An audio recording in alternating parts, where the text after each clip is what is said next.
Arpita part 16. Arpita കൊടുത്ത laptop എല്ലാം അനീറ്റ നല്ല ഭംഗിയായി തന്നെ ചെക്ക് ചെയ്തു. അതിനകത്ത് പ്രത്യേകിച്ച് ഒരു അപ്ഡേഷനോ ഒരു സോഫ്റ്റ്വെയറോ ഒന്നും തന്നെ അവൾക്ക് കണ്ടെത്താൻ കഴിഞ്ഞില്ല. ഇനി ഹിഡൻ സോഫ്റ്റ്വെയർ വല്ലതും ആണോ എന്നറിയാൻ അവൾ അതും ചെക്ക് ചെയ്തു. എന്നാൽ അവൾ ഇതുപോലെ ചിന്തിക്കുമെന്ന് നല്ല വെടുപ്പായിട്ട് അറിയാവുന്ന നമ്മുടെ അപ്പു ഹിഡൻ സോഫ്റ്റ്വെയർ അതിനകത്ത് ഇൻസ്റ്റാൾ ചെയ്തിട്ടുണ്ട്. പക്ഷേ അത് ആക്റ്റീവ് ആക്കിയിട്ടില്ല. അത് ആക്റ്റീവ് ആക്കുന്നത് നമ്മുടെ അപ്പുവിൻ്റെ കയ്യിലിരിക്കുന്ന സിസ്റ്റത്തിൽ വെച്ച് തന്നെ ചെയ്യാൻ പറ്റൂ. അതിനുള്ള എല്ലാ കണക്ഷനും അപ്പു ചെയ്തു വെച്ചിട്ടാണ് അവൾക്ക് ആ ലാപ്ടോപ്പ് കൊടുത്തത്. അതുകൊണ്ട് തന്നെ അവൾ എത്ര ശ്രമിച്ചാലും അതിനകത്തൊന്നും ഒരു പുല്ലും കണ്ടെത്താനാവില്ലെന്ന് അപ്പുവിന് നല്ല വിശ്വാസം. നീ നോക്കിക്കോ, എങ്ങനെ വേണമെങ്കിലും അത് പൊളിച്ച് നോക്കിയാലും നിനക്ക് അതിനകത്തൊന്നും ഒരു തുമ്പും പാലും കിട്ടില്ല. അപ്പു കൊടുത്ത ലാപ്ടോപ്പിൽ എല്ലാം സെർച്ച് ചെയ്യുന്ന തിരക്കിലായിരുന്നു അനീറ്റ. എന്നാൽ ഇതെല്ലാം CC ക്യാമറ വഴി സിദ്ധുവും അഖിലും ഓഫീസ് റൂമിലിരുന്ന് കണ്ടുകൊണ്ടേയിരുന്നു. നമ്മുടെ അപ്പുവിനെ നല്ല വിശ്വാസം അവൾക്ക്, അല്ലേ? പിന്നല്ലാതെ ഇത്രയും നേരം പുലിയെ പോലെ ചീറിക്കൊണ്ടിരുന്നവൾ പെട്ടെന്ന് ചെന്ന ഒരു സോറിയും പറഞ്ഞ് ഒരു ലാപ്ടോപ്പ് കൊടുക്കണമെങ്കിൽ അവളെന്താ വിവരമില്ലാത്തവൾ വല്ലതും ആണോ? അവൾ ഇങ്ങനെ ഒരു ലാപ്ടോപ്പ് കൊടുക്കുമ്പോൾ തന്നെ അതിൻ്റെ ദുരുദ്ദേശം അവൾക്കറിയാം. നീ കണ്ടോ, അവൾ എന്തായാലും പെട്ടെന്നൊന്നും ആ ലാപ്ടോപ്പ് യൂസ് ചെയ്യില്ല. കാരണം അവൾക്കറിയാം, അവൾ ഇനി ഇത് യൂസ് ചെയ്യാൻ തുടങ്ങിയാൽ അതുവഴി അവളിൽ നിന്നും വിവരങ്ങൾ ഹാക്ക് ചെയ്യാൻ തന്നെ നമ്മളിത് ചെയ്തേക്കുന്നതെന്ന്. അതുകൊണ്ട് നീ കണ്ടോ, നാളെ തൊട്ട് അവൾ അത് കൊണ്ടുവരില്ല. പയ്യെ പയ്യെ അവളിത് കൊണ്ടുവരും, അത് യൂസ് ചെയ്യാൻ തുടങ്ങും. അതിനും യൂസ് ചെയ്യുന്നതിനും ലിമിറ്റേഷൻസ് ഉണ്ട്. കമ്പനിയുടെ കാര്യങ്ങൾ, ഓഫീസിലെ എല്ലാ കാര്യങ്ങൾ അല്ലാതെ വേറെ ഒന്നും അതുവഴി അവർ യൂസ് ചെയ്യാൻ പോകുന്നില്ല. അവർ പിന്നീട് അനീറ്റയുടെ കാര്യം വിട്ട് ഓഫീസിലെ കാര്യങ്ങളെല്ലാം കൃത്യമായി ചെയ്ത് അന്നേ ദിവസം കഴിഞ്ഞ് 4 പേരും ഒന്നിച്ചായിരുന്നു തിരിച്ച് വീട്ടിലേക്ക് പോയത്. ആയുഷുവിൻ്റെ മുഖം അപ്പോഴും വീർത്ത് തന്നെ ഇരിക്കുക. അപ്പു അവളുടെ അടുത്തിരുന്ന് ഓരോന്നും സംസാരിക്കുന്നുണ്ട്. ഇനി അനീറ്റയുടെ കാര്യം എങ്ങനെയാണെന്ന് ചോദിച്ചതും, എൻ്റെ പൊന്നപ്പു നീ അത് വിട്, അതിനോട് സംസാരിക്കാൻ പോലും താല്പര്യം ഞങ്ങൾക്കാരുമില്ല. നിങ്ങൾക്കില്ലെന്നും പറഞ്ഞ് മറ്റ് ചിലർക്ക് നല്ല താല്പര്യം കാണും സംസാരിക്കാൻ. അപ്പോൾ ഇടം കണ്ണിട്ട് സിദ്ധുവിനെ നോക്കിക്കൊണ്ട് പറഞ്ഞു. സിദ്ധു ഒരു ചെറു ചിരിയോടെ ഇതെല്ലാം കേട്ടുകൊണ്ടേയിരുന്നു. സിദ്ധു തിരിച്ച് മറുപടി ഒന്നും പറഞ്ഞില്ല. എല്ലാവരും വീട്ടിലെത്തിയതും ഓരോരുത്തരായ ഹാളിലേക്ക് കയറി. അവിടെ സിദ്ധുവിൻ്റെ അച്ഛനും അമ്മയും അവരെ 4 പേരെയും കാത്തുന്ന പോലെ അവിടെ ഇരിപ്പുണ്ട്. ബാ എല്ലാവരും ബാ, ചായ കുടിക്കാം. സിദ്ധു അകത്തേക്ക് കയറിയതും അമ്മ നല്ല തലവേദന, അതുകൊണ്ട് ഞാനൊന്ന് ഫ്രഷ് ആവട്ടെ, അതിനുശേഷം വന്ന് ചായ കുടിക്കാം. അത്രയും പറഞ്ഞ് അവൻ സ്റ്റെപ്പ് കയറാൻ ഒരുങ്ങിയതും, അല്ലെങ്കിൽ വേണ്ട, ഞാൻ ഫ്രഷായി ഇറങ്ങുമ്പോഴത്തേക്ക് ചായ റൂമിലെത്തിച്ചാൽ മതി. അത്രയും പറഞ്ഞ് അവൻ റൂമിലേക്ക് പോയി. അവൻ ഫ്രഷായി വാഷ്റൂമിൽ നിന്നും ഇറങ്ങുന്ന അതേ സമയമാണ് അപ്പു ചായയുമായി അകത്തേക്ക് വരുന്നത്. അവൻ ഒരു ടവൽ മാത്രം ചുറ്റിയാണ് ഇറങ്ങി വന്നത്. ശരീരത്ത് പലയിടത്തും ഫ്രഷ് ആയതിൻ്റെ ഭാഗമായി വെള്ളത്തുള്ളിൽ പറ്റിച്ചേർന്ന് നിൽക്കുന്നതും അവൻ്റെ ദൃഢമായ ശരീരം കണ്ടത് അപ്പു ഒന്ന് ഉമിനീരിറക്കി. ചായ, അത്രയും പറഞ്ഞ് അവൾ തിരിഞ്ഞ് നടക്കാനൊരുങ്ങിയതും, എന്താ താൻ ഫ്രഷ് ആവുന്നില്ലേ? അല്ല, സിദ്ധുവേട്ടൻ ഫ്രഷായി ഡ്രസ്സൊക്കെ ഇട്ട് പുറത്തേക്ക് ഇറങ്ങാൻ കഴിഞ്ഞിട്ട് അങ്ങനെ അങ്ങ് പോയാലോ? അത്രയും പറഞ്ഞുകൊണ്ട് സിദ്ധു അപ്പുവിന് മുന്നിൽ കയറി നിന്ന് ഡോർ ലോക്ക് ചെയ്തു. അപ്പോൾ ഒരു പതർച്ചയുടെ, എന്താ ഡോർ ലോക്ക് ചെയ്തേ? അത് വേറെ ഒന്നുമല്ല, ചുമ്മാ എനിക്ക് തന്നോട് കുറച്ച് സംസാരിക്കാനുണ്ട്.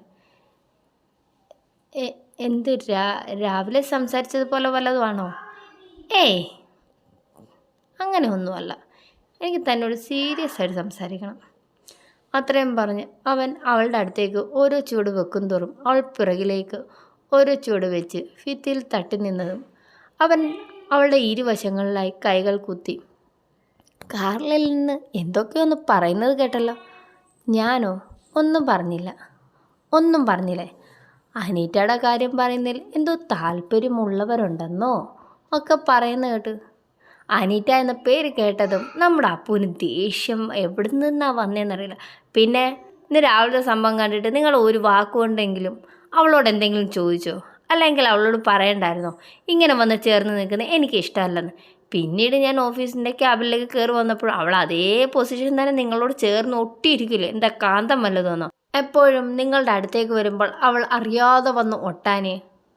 അവൾക്ക് ദേഷ്യം എവിടെ നിന്നാ വന്നതെന്ന് പോലും അറിയില്ല. അവളുടെ വായിൽ നിന്നും എന്തൊക്കെയോ വീണ്. ഇതെല്ലാം കേട്ട് സിധു ചിരിയോടെ തന്നെ നിന്നു. അപ്പം എൻ്റെ ഭാര്യയ്ക്ക് എൻ്റെ കാര്യത്തിൽ കുറച്ച് കുശുമ്പൊക്കെ ഉണ്ട് അല്ലേ? അത് പറഞ്ഞപ്പോഴേ താൻ ഇത്രയും നേരം എന്തൊക്കെയാ പറഞ്ഞതെന്ന് അവൾക്ക് അവൻ്റെ മുഖത്തേക്ക് നോക്കാൻ ഒരു നാണം പോലെ. അവളുടെ കവിൾ ചുമന്നു. ഓഹോ, ഇങ്ങനെയൊക്കെ ഭാവങ്ങളുണ്ടോ എൻ്റെ അപ്പൂന്? അവൻ പതിയെ അവളുടെ മുഖത്തേക്ക് മുഖം അടുപ്പിച്ചതും എനിക്ക് ഫ്രഷ് ആകാമല്ലോ. അവൾ കുറച്ചുകൂടി അവനോട് അടുത്ത് നിന്നതും ഒന്ന് മാറിയേ.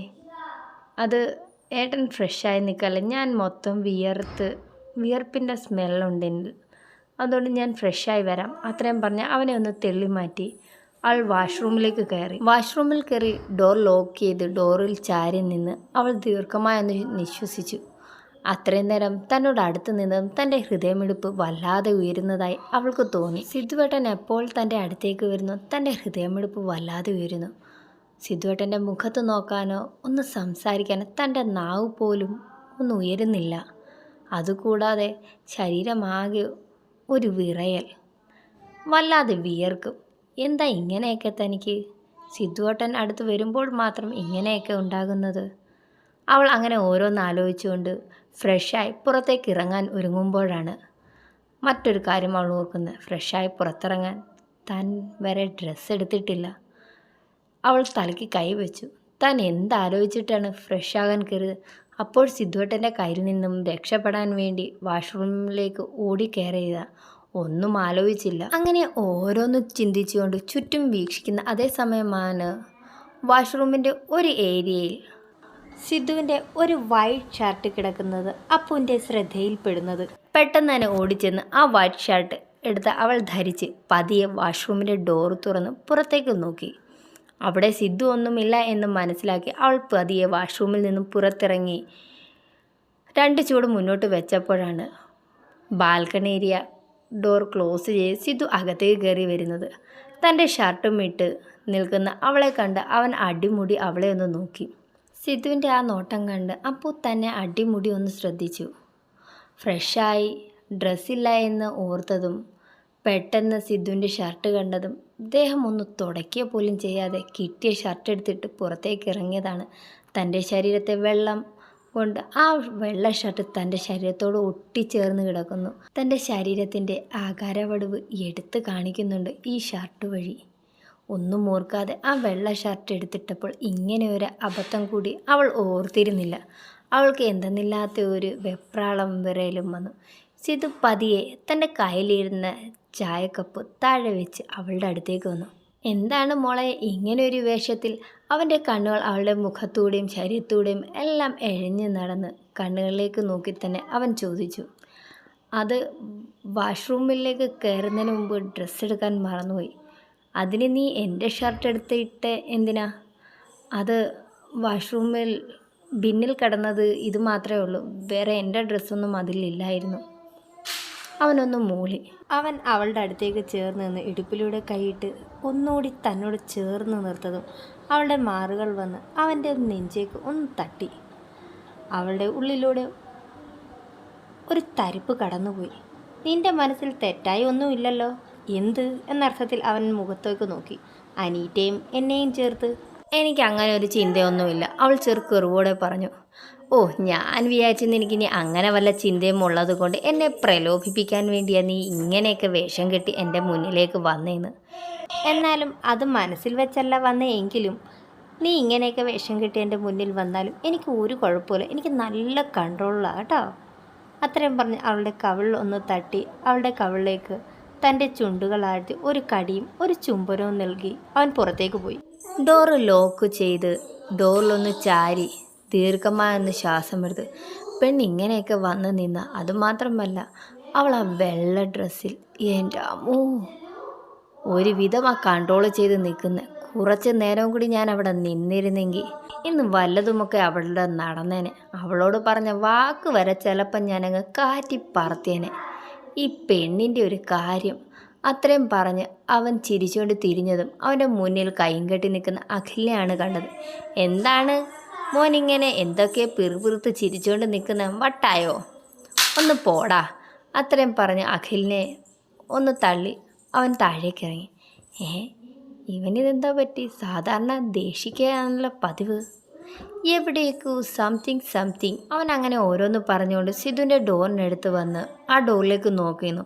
സ്റ്റെപ്പ് ഇറങ്ങുന്നതിനിടയിൽ ചെറുതായി ഒന്ന് തിരിഞ്ഞു നോക്കിയ സിദ്ധു കാണുന്ന ഡോറിലേക്ക് തന്നെ നോക്കി നിന്ന് എന്തൊക്കെ പിറുപിറുക്കുന്ന അഖിലിനെയാണ്. ഇനി അവൻ ആ റൂം തുറക്കുമോ? ലവ്ലിനി ഉമ്മ കൊടുത്തതിൻ്റെ ഹാങ്ങിൽ വല്ലതും അങ്ങനെ നിൽക്കുവാണെങ്കിൽ അയ്യോ. അത്രയും പറഞ്ഞുകൊണ്ട് സിദ്ധു വീണ്ടും സ്റ്റെപ്പ് കയറി മുകളിലേക്ക് വന്ന്, നീ എന്താടാ ഇവിടെ നിൽക്കുന്നേ? അതിരിക്കട്ടെ, നീ സ്റ്റെപ്പ് ഇറങ്ങിയതല്ലേ, നീ എന്തിനാ വീണ്ടും കയറി വന്ന? അല്ല, നീ ഈ റൂമിൻ്റെ മുന്നിൽ എന്താ ചെയ്യുന്നേ? അതിന് എനിക്കിവിടെ നിന്നൂടെ? നീ ഇവിടെ നിൽക്കണ്ട, നീ ബാ. ഇല്ല, ഞാനിവിടെ നിന്നിട്ടേ പോകുന്നുള്ളൂ. എനിക്കെൻ്റെ പെങ്ങളെ ഒന്ന് കാണണം. നീ ഇപ്പം കാണണ്ട, നീ ഇങ്ങോട്ട് വാ. സിധു അഖിലിനെ പിടിച്ച് മുന്നോട്ട് നീക്കിയതും, ഞാൻ അവളെ കണ്ടിട്ടേ വരുന്നുള്ളൂ. എന്താ ഇവിടെ നടക്കുന്നതെന്നൊന്നും അറിയണമല്ലോ. ഡാ, ഞാനും അവളും വിവാഹിതരാ. അതിനെന്താ? നീ വിവാഹം കഴിക്കാത്തവൻ ഇങ്ങനെയൊന്നും കാണാൻ പാടില്ല. അങ്ങനെ കാണാൻ പാടില്ലാത്ത എന്ത് സംഭവം ഇവിടെ നടന്നതെന്ന് എനിക്കൊന്നും അറിയണമല്ലോ. അങ്ങനെ ഒന്നുമില്ല, നീ പറയുന്നതും നീ ഉദ്ദേശിച്ചതുപോലെ ഒന്നും. സിധു വിക്കി പറയുന്നത് കേട്ട് അഖിലിന് ചിരി വന്നുവെങ്കിലും അവൻ ചിരി കൺട്രോൾ ചെയ്ത് നിന്നു. അതേസമയം വന്ന് ഡോറ് തുറന്ന് ഫ്രഷായി അപ്പു പുറത്തേക്ക് വരുന്നത്. നാണ്ട, അവൾ വന്നല്ലോ. നീയല്ലേ പറഞ്ഞ് ഏതാണ്ട് സംഭവിക്കുന്ന, റൂമിൽ കയറാൻ പാടില്ല. മോളിഞ്ഞോട്ട് മാറി, ഞാൻ ആ റൂമിലോട്ടൊന്ന് കയറിക്കോട്ടെ. അപ്പു ഇങ്ങോട്ട് മാറിക്കൊടുത്തും സിധു അകത്തെല്ലാം കയറി ഒന്ന് നോക്കി. നീ എന്തോടെ ഇങ്ങനെ പരുന്ന? അല്ല, നിന്നെയും ഇവളെയും കൂടാതെ ആരെങ്കിലും ഇതിനകത്ത് ഇനി ഇവൻ ഒളിപ്പിച്ച് വെച്ചേപ്പോൾ ഉണ്ടോയെന്നൊന്നും അറിയണമല്ലോ. സിധു വായും തുറന്ന് അവനെ തന്നെ ഒന്ന് നോക്കി. നീ എന്താടാ പറയുന്നേ? അല്ല, ഞാൻ വിചാരിച്ചിനി നീ ഇവളെ കൂടാതെ ഇനി വേറെ ആരെങ്കിലും, ഞാൻ കാണാൻ പാടില്ലാത്തത്, ഞാൻ ചെയ്യാൻ പാടില്ലാത്തത് നീ അങ്ങനെ കണ്ടുകൂടാന്നൊക്കെ നീ പറഞ്ഞപ്പോൾ ഒരു ഡൗട്ട്. അതുകൊണ്ട് അത്രക്കാരനായിട്ടാന്നോടാ നീ എന്നെ കാണുന്നത്? പിന്നെ നിൻ്റെ പറച്ചിൽ കേട്ടപ്പോൾ എനിക്ക് അങ്ങനെയൊക്കെയാണ് തോന്നിയത്. സിധു ദേഷ്യത്തോടെ അവിടെ നിന്നും ഇറങ്ങി താഴേക്ക് പോയി. ഇത് കണ്ടതും അഖിൽ അവിടെ ഇരുന്ന് ചിരിക്കാൻ തുടങ്ങി. എന്താ അഖിലേട്ടാ? അപ്പു ചോദിച്ചും. എൻ്റെ പൊന്നപ്പു. അത്രയും പറഞ്ഞ് അവൻ അവളുടെ മുഖത്തേക്ക് നോക്കിയപ്പോഴുണ്ട് അവളുടെ കവിളുകൾ ചുമന്ന് തെണിർത്ത് കിടക്കുന്നത് അവൻ്റെ ശ്രദ്ധയിൽപ്പെട്ടിയത്. ഇതെന്താ പറ്റിയ അപ്പു? അത്രയും നേരം ചിരിച്ചു നിന്നവൻ്റെ മുഖം ഒന്ന് മാറി അവളുടെ കവിളിലേക്ക് ചൂണ്ടിക്കാട്ടിയതും പെട്ടെന്ന് തന്നെ അപ്പു തൻ്റെ കൈകൊണ്ട് അവിടെ ഒന്ന് തടവി എരിവ് വലിച്ചുകൊണ്ട് അവൾ കൈയെടുത്തതും. അത് പിന്നെ അഖിലേട്ടാ, അത് പിന്നെ അങ്ങനെ അപ്പു നിന്ന് വിൽക്കാൻ തുടങ്ങിയതും മോള് കൂടുതൽ പറഞ്ഞ് ബുദ്ധിമുട്ടണമെന്നില്ല. കാര്യം എന്താണെന്ന് എനിക്ക് മനസ്സിലായി. ചുമ്മാതല്ല അവൻ ഇവിടെ തന്നെ ചാരി നിന്ന് ചിരിച്ചുകൊണ്ടിരുന്നത്. ഇപ്പോഴല്ലേ കാര്യം മനസ്സിലായത്. എന്തായാലും എനിക്ക് വളരെ സന്തോഷമുണ്ട്. അധികം വൈകാതെ ഞാനൊരു മാമനാകും അല്ലേ എൻ്റെ അപ്പൂസേ? ഒരു താളത്തിൽ അപ്പുവിനോടായി അഖിൽ ചോദിച്ചതും അപ്പു തലയും കുനിച്ച് ഉള്ളാൽ സിദ്ധുവിനെ ഒന്ന് സ്മരിച്ചു. കുറച്ച് നേരത്തിന് ശേഷം അഖിൽ താഴേക്കിറങ്ങി വരുമ്പോൾ സിദ്ധുവും അച്ഛനും എന്തൊക്കെ കാര്യമായ സംസാരത്തിലാണ്. അവൻ അവരുടെ അടുത്തേക്ക് ചെന്നു. എന്താണ് അച്ഛനും മകനും എന്നെ കൂട്ടാത്ത ഒരു സംസാരം? ഒന്നുമില്ലട ചേക്ക, നീ അറിയാത്ത ഒന്നുമല്ല. അവൻ്റെ പുതിയ പിയെക്കുറിച്ച് അവൻ പറയുകയായിരുന്നു. അതാ അപ്പവും ഐഷുവും കൂടി നോക്കിക്കോളും.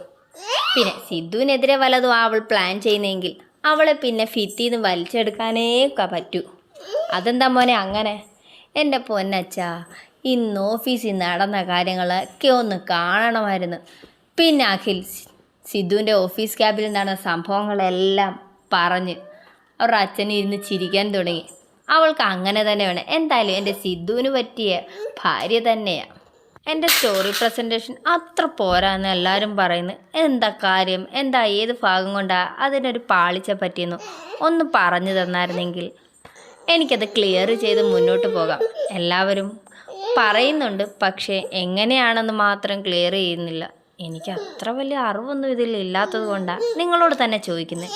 ഏത് ഭാഗം കൊണ്ടാണ് പോരായ്മയെന്ന് മനസ്സിലാക്കി തന്നാൽ അത് ക്ലിയർ ചെയ്ത് പോകാം. പിന്നെ എല്ലാവരും ഒന്ന് സബ്സ്ക്രൈബ് ചെയ്തേക്കണേ.